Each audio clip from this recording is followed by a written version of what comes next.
Hello बच्चों, तो आज की क्लास में सीखते हैं ट्रिक और कॉन्सेप्ट के साथ उत्तल दर्पण द्वारा बनने वाले सभी प्रतिबिंब को। बच्चे के मन में बड़ी प्रॉब्लम आती है कि वस्तु कहाँ पे रखी जाती है, प्रतिबिंब कहाँ बनता है। पर आज की क्लास देखने के बाद आपकी ये प्रॉब्लम सॉल्व हो जाएगी। ट्रिक और कॉन्सेप्ट बहुत बेहतरीन ट्रिक है, ठीक है। समझते हैं तो भैया आज की क्लास में बहुत प्यार से उत्तल, और जिस बच्चे ने अवतल का नहीं देखा है, ठीक है, वो एक बार अवतल दर्पण की भी ट्रिक देख लेगा, ठीक है। तो उत्तल दर्पण में भैया दो स्थितियां होती हैं। कितनी स्थितियां होती है बच्चा, आप इस चीज को समझेंगे। सिर्फ दो स्थितियां होती हैं, ठीक है।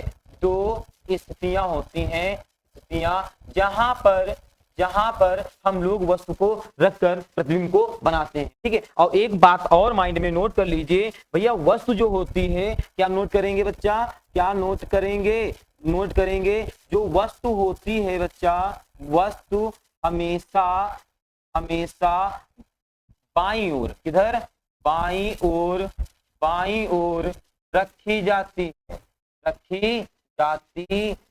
ये बात भी याद रख लेंगे, यानी वस्तु हमेशा इस साइड होगी, बायां इधर होता है बच्चा, दायां उधर होता है। ये कौन सा है, ये आप कहेंगे सर उत्तल दर्पण है। तो उत्तल दर्पण में आप क्या कहेंगे, दबे वाले तल में पॉलिश होती है। तो बच्चा ये हमने कर दी, दबे वाले तल में पॉलिश, ठीक है। अब देखो ये क्या है, आपको एक ट्रिक है समझाने की कि वस्तु कहाँ पे रखें तो प्रतिबिंब कहाँ बने। देखो बच्चा, इसमें दो स्थितियां होती हैं। पहले स्थिति की बात कर लें, अगर वस्तु यहाँ अनंत पर हो सकती है, या वस्तु कहाँ हो सकती है भैया, ये ध्रुव और ध्रुव से लेकर अनंत के बीच, ये भैया ध्रुव होता है, ध्रुव और अनंत के बीच कहीं पर भी हो सकती है। बस ये दो स्थितियों में वस्तु रखी जाएगी। अब सुनो ध्यान से, बहुत गौर से, प्यारी सी बात बच्चा, क्या प्यारी सी बात है, ये है आपका उत्तल। कौन सा है भैया, आप कहेंगे उत्तल दर्पण द्वारा है। तो उत्तल दर्पण में जितने प्रतिबिंब बनते हैं वो कहाँ बनते हैं, इस साइड पीछे की ओर बनते हैं, दर्पण के पीछे बनते हैं। तो दर्पण के पीछे जितने प्रतिबिंब बनते हैं बच्चा, वो क्या होते हैं, आभासी होते हैं या काल्पनिक होते हैं। यानी जो दर्पण के पीछे प्रतिबिंब बनेंगे उनका सिर्फ हम आभास कर सकते हैं या उनकी कल्पना कर सकते हैं। तो भैया यहाँ पे आप प्यार से लिखेंगे क्या, आभासी,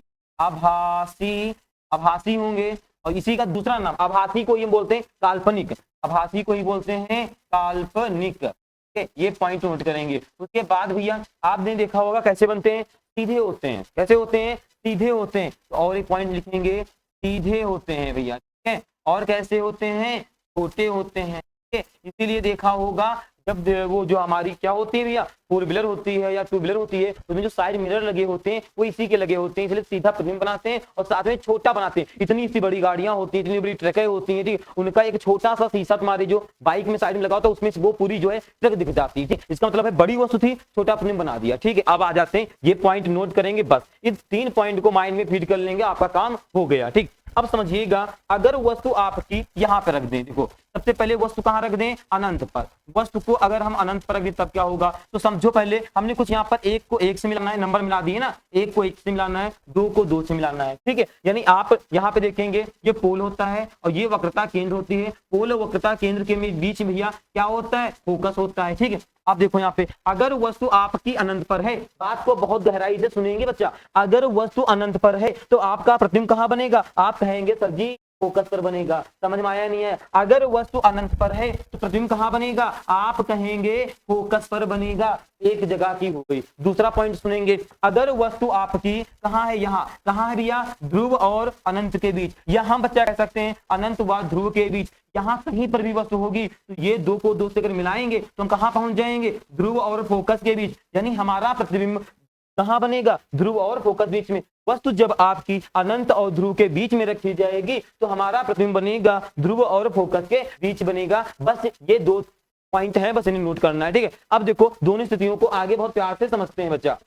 तो यहाँ पे देखेंगे, सबसे पहले देखो बच्चा क्या लिखा हुआ है यहाँ पे, तो यहाँ लिखा है आपका ये जो पहली स्थिति क्या है, जब वस्तु अनंत पर है। आप पता है वस्तु अगर अनंत पर है तो भैया प्रतिबिंब कहाँ बनेगा, फोकस पर बनेगा। कैसा होता है, आभासी होता है, काल्पनिक होता है, छोटा होता है, सीधा होता है। ये तो हमेशा याद रखना है ना, क्या आभासी, काल्पनिक, सीधा, छोटा, ठीक है। तो देखो यहाँ पर प्रकृति कैसी होगी, आपको पता है आभासी होगी, इसी का दूसरा नाम क्या है, काल्पनिक है। वह कैसा होगा, सीधा होगा। स्थिति क्या होगी भैया, फोकस पर होगा। किस पर है भैया, फोकस पर है। आकार कैसा होगा, वस्तु से छोटा बनेगा, है ना। बिल्कुल समझ में आ गया, है ना। ट्रिक ही इतनी बेहतरीन है, ठीक है। इसी ट्रिक से इसे बहुत अच्छी ट्रिक जो है, आपकी जो 6 स्थितियां होती हैं अवतल की, उस ट्रिक को भी आपके चैनल पे ठीक है, पढ़ चुका है, वहां से एक बार देख लेंगे। ठीक है, ये गोल एकेडमी चैनल आपका मेरा सबका है। ठीक है, वहां से जरूर देख लेंगे उसको। ठीक है बच्चा, आगे बढ़ते हैं दूसरे पॉइंट की अगर हम बात करें, दूसरा वस्तु कहां होगी भैया, जब वस्तु ध्रुव और अनंत के बीच हो। ध्रुव कहां है बच्चा, यहाँ, अनंत है बच्चा यहाँ, इसके बीच कहीं वस्तु, चाहे यहाँ हो, चाहे यहाँ हो, चाहे यहाँ हो, कहीं हो, प्रतिबिंब कहां बनेगा, दो को दो से मिलाओगे, कहां बनेगा भैया, ध्रुव और फोकस बीच कहीं पर भी बन जाएगा। ठीक है, होगा कैसा, आभासी होगा, काल्पनिक होगा, सीधा होगा,